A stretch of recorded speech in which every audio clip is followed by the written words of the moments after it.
culture is just the working class yearning for the guillotine, and huge faceless corporations are a lot harder to target. I've been saying the same thing for years. I'm not opposed to cancel culture because obviously it allows people to be held accountable for their actions when they need to be. But a whole lot of times, what people end up doing is going after smaller businesses and smaller creators who have taken accountability, who have tried to fix the problems, who may not have even messed up comparatively, instead of going after the big corporations because they can't, because there's no real accountability for them. Yeah, we've boycotted Starbucks for a year and a half now, and we've seen that they lost billions of dollars. Great. A lot of people are making those changes now, moving towards buy nothing, moving towards getting rid of Amazon, getting off of Meta as much as possible, trying to, yes. But for the longest time, it was going after smaller creators because it was easier and you could feel like you were David and Goliath, I've been accused of a lot of things in my time. Many of them are true, most of them are not. Regardless, I have, through limitations of my disability and trauma, found myself in a position twice now where in the business I built up over years suddenly has to shut down, owing customers products and refunds that it cannot provide, with no ability to just file bankruptcy after having exhausted all possible avenues to get the funding to fix the situation. Now, we would not be in this position without my ex-business partner's theft and the malicious lawsuits she filed. However, I genuinely made one crucial misstep along the way by launching new products in the middle of this when I believed my attorneys when I shouldn't have, and was promised additional funding that fell through. Regardless, I will continue to fight in every way I know how to fix this, which means I need to either raise enough money or make enough money to refund customers and fill orders. The orders can only be filled up to a certain point because after a certain point, we lose the rights to create these products. At this point, my options are very limited and I am uncomfortable launching anything new or continuing with even Phoenix Rising because it's been added to the lawsuit as well, despite the legal separation being what I was advised to do by our attorneys and financial professionals. I am instead going to be modifying the crowdfunding campaign and keeping it up for a little bit longer, as well as pitching investors with the idea of eventually opening up an entirely new, separate cosmetics company. And my goal is still for that to be customer owned and run. And until then, we will not be doing any launches of any kind. And the first $100,000, which is really all it will take, of whatever is raised will go solely to filling customer orders for Vampyre that have not been fulfilled, or sending refunds that are owed. That is a requirement and stipulation before I move forward with anything else. This is something I am making sure happens personally, not as Vampyre Cosmetics, not as Phoenix, not as anything else, just me. When my first cosmetics company, Belladonna Cosmetics Recovered, closed down under similar circumstances, owing people products and refunds, I did the same thing. I consulted a bankruptcy attorney at the time, and they told me I was crazy, that most people would just file bankruptcy and, screw the customers, screw everybody else. I could not possibly do that. I am autistic. I do have that strong sense of justice, and I have always tried to the best of my ability to operate as ethically as possible. So I spent years making sure to get the money together. It took me time, mainly because I was being doxxed at the time for what had gone down, even though I wasn't the one who caused the situation. I had taken responsibility for it. I was the only one left standing and involved to take responsibility for it when everything fell apart. That was on a much smaller scale, and it only took me a couple years to send out all of the refunds and all the products for anyone who actually responded to my emails as I reached out. And then I actually kept up the website and social media pages for over 4 years after we closed down to make sure that anybody who wanted to and hadn't gotten a hold of me or hadn't responded to me reaching out had the opportunity to get refunded and products for over 4 years afterwards, until June of 2023. I will do the same thing this time to as much of my ability. It is a little bit different. This is a much bigger situation, much bigger brands involved, lots of licensed products, a lot more money. And unfortunately, still entirely out of my control at this time. Thankfully, though, we have moved into a phase of class consciousness and awareness, largely because of this app, largely because of TikTok, which, here we are. That people are understanding where I'm coming from, wanting to support and not coming after me and trying to prevent me from making money. Because the only way I can fix this is by making more money. There's no other way to do it. I cannot pull money out of nowhere. We have been denied for every kind of funding there is because of the lawsuit, because of what Karen did, because of the theft. Literally, the only reason I fought at all to save Vampyre in the first place and fought in the lawsuit at all was to try and prevent this from happening, was to try and make sure that she didn't get control of the company, because while she had control of the company, all the money that came in, she was taking. All the money that came in, she was taking, often to pay herself back multiple times over for the same things. That's what the accountants found, the bookkeeper found, when we discovered that she was essentially embezzling money. I can't say that legally because she hasn't been convicted, but that's what happened. That's what we discovered. And I was 100% sure that if she got control of the company, people would never get their orders or their refunds, and it would all just have fallen apart.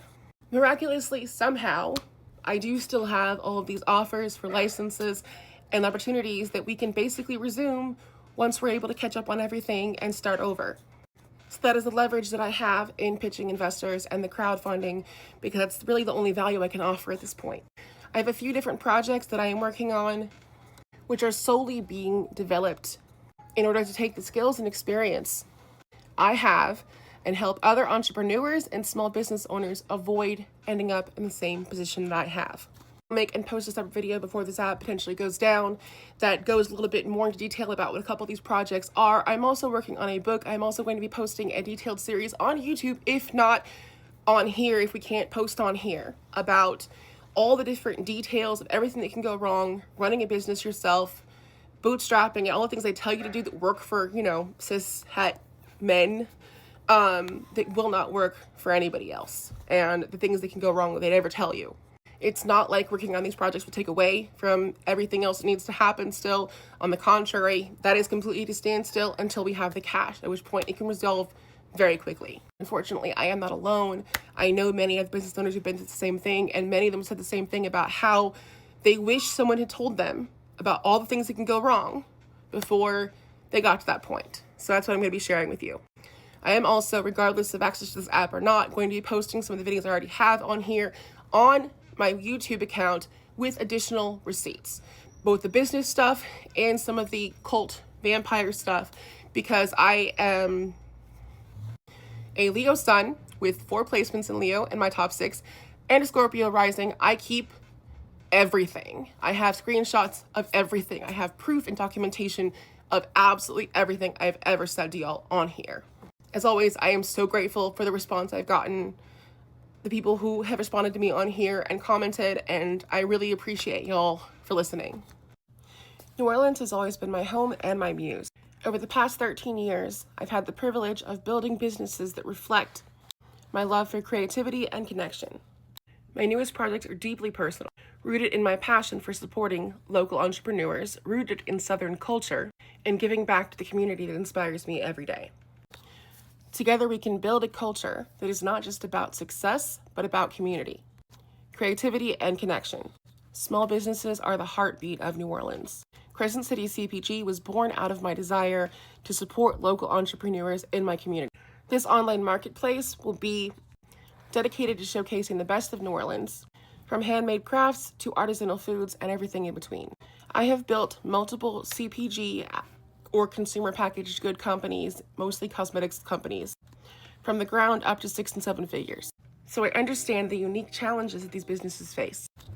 I believe that we can help local brands grow to new heights with my experience and our community's support. I'm also working on a project called Rising-Crescent Publishing. The goal of this is to highlight socially aware, creatively designed books rooted in the unique heritage of the South, particularly New Orleans, and in broader dark academia, Southern Gothic, and niche business genres. Our goal is to produce high-quality, distinctive titles for a diverse readership. And through Southern Renaissance magazine, we aim to elevate the spirit of the American South by sharing the mystique, humor, resilience, and creativity woven into our region. We will prioritize inclusivity, featuring local businesses and artists, spotlighting submissions from readers, and highlighting the events and stories that define us.